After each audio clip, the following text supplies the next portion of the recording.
Now, without a concept, what are you? Do you have a beginning? Do you have a problem?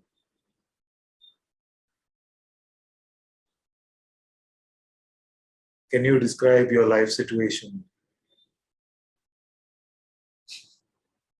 That is your favorite hobby. That is our favorite hobby. But it is not real. It is not true. It is your hobby, and actually it's more of a compulsion than a hobby. It's more of an addiction than a hobby. Because you feel like unless I'm able to determine how things are right now, how can I plan for my next move? You have no story right now. Okay? None of you have any story right now. Now, what's your next move? What should you do? What do you want? Where should you go? And these seem like fundamental questions that you have to answer. But to answer these, you need that subtext of my current situation. What is my description of what is true about me right now? Only then I can plan the next move. So this is our addiction. This is our compulsion. So if you were to stop it, and you can, because you are consciousness, not some mere person. You are consciousness itself. You can, and you can right now. You are already right now open and empty. You don't know what day it is. You don't know what your name is. You don't know what anything is in your head. But headlessly, you are not lost. Can you see the beauty of this? The whole mind trick is to tell you that without all this narrative, you will be lost. But what do you find? Most of you will report that I am at peace. It is the opposite of lost. So this is the root of the trick. So the mind's primary intent is to convince you that you are not enough, and then provide the move that apparently it will bring you to enoughness. But you have to examine the primary intent first. In what way are you not enough for yourself right now? Are you not being enough? Is there something missing in your being?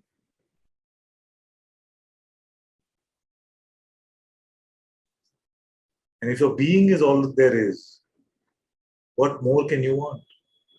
How can want be a thing for you? How is want a thing for you? That who is all there is. See, so either you do not see that you are all there is, or you see it and yet you accept some fairy tale from the mind. Which one is it? Is it? Okay, the two. So mostly, okay, one is also there. Okay. So now tell me anything that you are not. Is it? Where do you stop? Where do you place a boundary? All your perceptions, where are they perceived?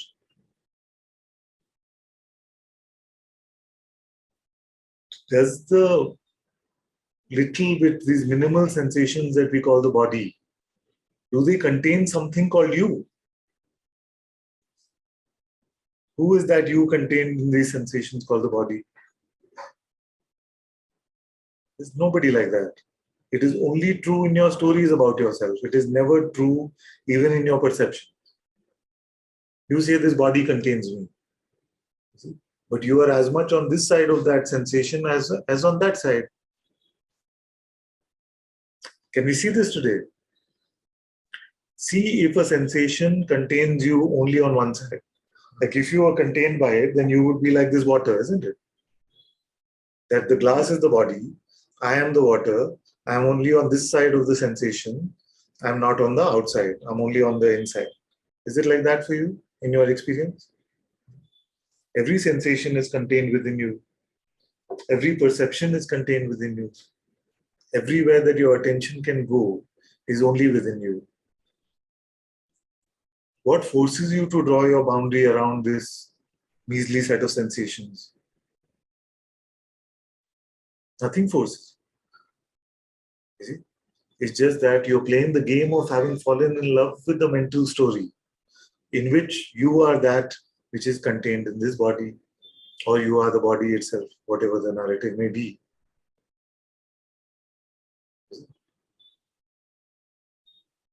But that narrative was a fairy tale. It's never true.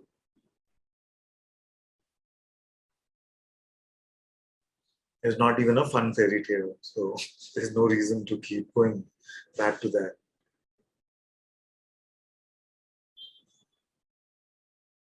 What is your true story? If there is a story that you believe in about yourself, any story, if there is any story that you believe in about yourself, that story equals garbage. Why are they garbage? Because the protagonist which you take to be true does not exist. And also the representations from that protagonist perspective are all garbage. Tell me something true about right now, about one moment. Encapsulate this moment in a story.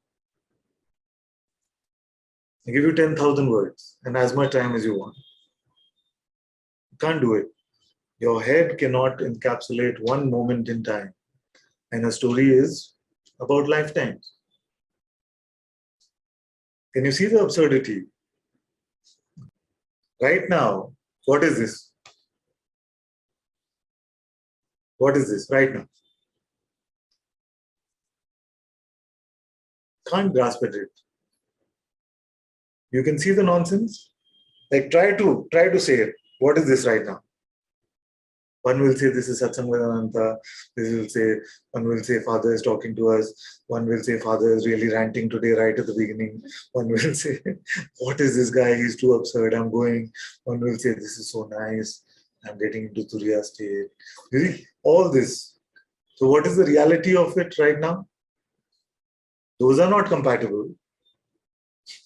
See, either Ananta is really stupid and absurd, or in the presence of satsang, you're feeling a lot of bliss or turiya. So, if it was one consistent thing, if there was a truth that could be encapsulated conceptually, you would all be thinking the same thing.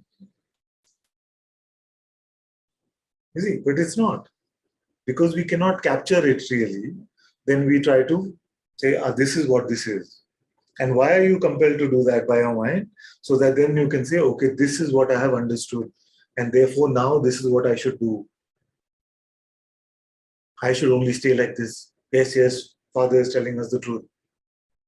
Now my only job is to remain or stabilize. But I'm not saying any of that. But we are obsessed with this control. You're obsessed with trying to control. And to control, to determine how things should be and what I should do, you need to first get a diagnostic about what this is. And the only place that diagnostic comes from is your head.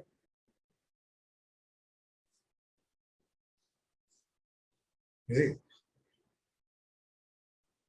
So what happens to the building that is built on false foundations? If the base itself, that what is this, is being determined wrongly by your head, then you build a building on top of that, which is your identity. What happens to that? It is all shaky, unstable, also known as suffering. Because the foundation is wrong. You cannot insert what this is into a narrative. We were just playing around the other day in one of these children, I was saying, the same report that you made, make it on behalf of awareness.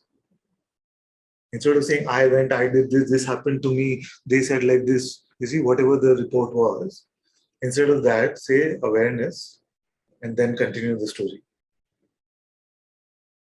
That is the truth of what you're finding about yourself, isn't it? Are you aware now? Yes.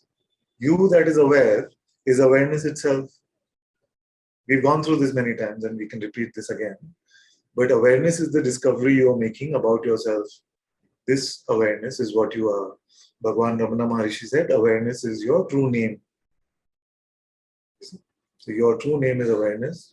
All the other names are just made up. So as awareness now, tell me a story about yourself. Did awareness wake up this morning? Awareness did not wake up this morning. Does awareness have a birth? Where will you start your story? What is your birthday? Cannot say. I see all that you're saying is the narrative which you're making to conclude about your current state. See? Now you've inserted some future time into your narrative and said, okay, now how do I deal with the future? The present is fine, I'm seeing. All this is nonsense narrative. Who is in this narrative? Who is stuck between this sandwich of time? Who is in this sandwich of time between past and future? Poor thing. All of us are just stuck in this present. It can feel like that. No? Just stuck. Past is gone. I can't meet it. Future is coming. It's coming. What will I do with it? I, poor thing, I'm stuck in this present. See, who is this one?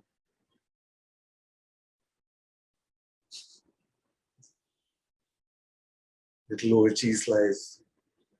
All my metaphors are going to be food related now because intermittent fasting is happening. So, who is this one? Okay? And the worst part is that our determination many times are those which are unavoidable anyway. Like stay in the present. I must stay in the present. Where else can you stay? Can't. So stay in the present only means that don't go on mental adventures about past and future. But where in reality, where can you stay? And present has no other home than you. It's not that you are staying in the present. All that which we are calling present, which is starting with the presence of being and then that which is appearing on the screen of consciousness, where can that go if you are not there? See? So this, what we call present or presence, is building a home on you. To not have a reference point to call me is very scary to your mind. Where am I? Oh, like that. It's the mind's word. You see? But for you, what is your true reference point? Where can you place yourself? Do you have a location? Don't have. Be empty of it. You are empty of it. Live here. You are empty of it right now. You're empty of it. Live here. Don't grasp. Live here, don't grasp. Any problem? Don't grasp.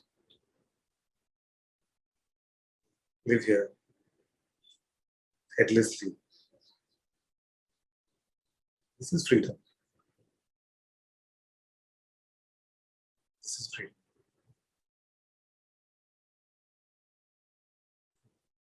So, this is tastable, recognizable freedom. Now you may say, but what happened to self-recognition, self-realization? I came here to find myself, to get a darshan of that which is beyond perceivable. See, that's what we're here for. To recognize that which is beyond perception. Now, stay like that, stay like I'm telling you, and tell me if you are just your perceptions. Notice that empty of any position, it is apparent to you that you are not just your perceptions, you are beyond that. What is that which is beyond that? That which is aware of the perception of this hand right now. You see? That is beyond your perceptions, isn't it?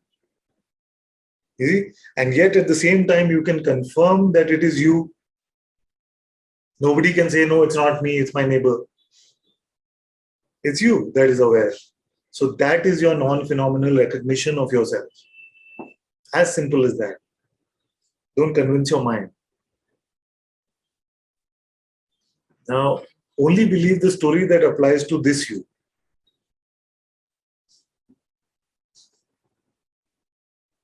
Only buy the story that applies to this you. Which story applies? How many years we'll ask the same question? Are you in satsang? Are you, that you which you're discovering, that one is in satsang? Is there something in satsang, out satsang for that? Are you in this universe? Are you in a room? Are you sitting, standing? Let's talk about that you, no? That you which is so clearly aware of the perception of this hand. Let's talk about that you. Because there is no other you. So let's not lie, at least for a little bit of time.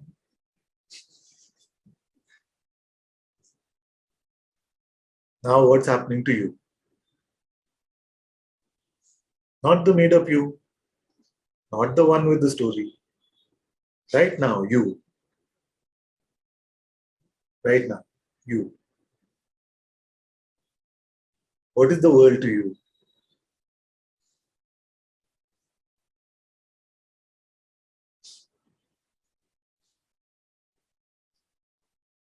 What can touch you? What can hurt you? What can affect you? Suppose I'm the mind, okay? Now you are saying, yes, I am aware. The mind is saying, are you aware? You are not. Don't say yes. Don't say. You see? It's saying that. Now I'm playing the mind's voice. I am saying, how do you know that it is you?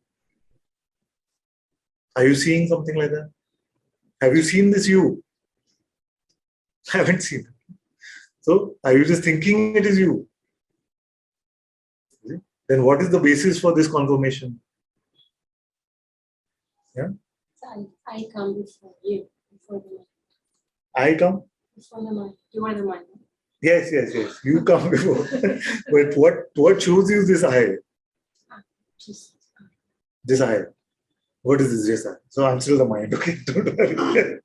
What is this I? What is this just I? it's here. You'll never see it. You'll never know. What do you mean? I'm very smart. Why can't I see it? Because you can only perceive or intellectual. Very good. You can only intellectualize your perception. You can't even perceive. As the mind, you can't even perceive. You can only narrate the perception. You can only subtitle your perception. Judge your perception. So perception comes, fear. You see? Or even the river joy. Joy may come and say, "Ah." Then the mind will say, finally, it looks like you got it, man. You got it. You see? Finally, you got it. You see? You see? But remember that the relationship between the perceived joy, expansion, you see, and the me, you see, is still the non-existent one, the same guy. You see? So don't determine either way, because in that determination, you are inventing the non-existent me.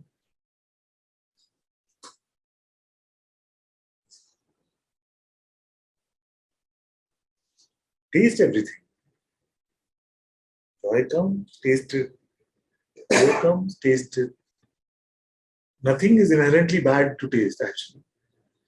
Good or bad is just categories we have made in our head. Taste everything.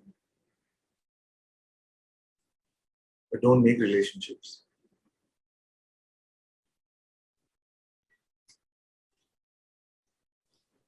Hello, Father. But yeah, I before satsang today, there was a thought I should just come up and tell you how things are going, something like this, you know. And it's yes, there was intention to yes, there it needs still some vigilance, and there are some. If a seeming problem comes, there the pointer is helpful, which you gave us. It's all the master's problem, and things like that. And now, in the light of what you were talking about, I found out that this is also just a story. yes. This is when I'm trying to figure out a report about my spirituality, it's always it's necessarily a story somehow. The only true thing would be to say right now it's just open, empty, or there are no limitations. Yes. Right now it's like this. Yes. Mm. Wonderful. That's the first time somebody's clicked at me. I'm so happy. Very good. Very good. That's it. That's it. Beautiful report. He said, I wanted to come back and report to Father, and you can, do that. But really, when we give it so much truth value that this is what's happening with me, can you see the trick now? The whole theme initially in satsang was this. That the whole trick is to determine what is happening with you so that you can feel this false sense of control to plan the next move and say, okay, so this is what's happening. I need to be more vigilant now. This needs to happen. But the I is the false one. Yes. Very. And but it was a little bit puzzling in the moment is that in every of these reports, it's the false I. It's yes. That's why I was saying, try to insert awareness in the report, in the story. Yeah. Then report from there. It can sound so absurd. Mm.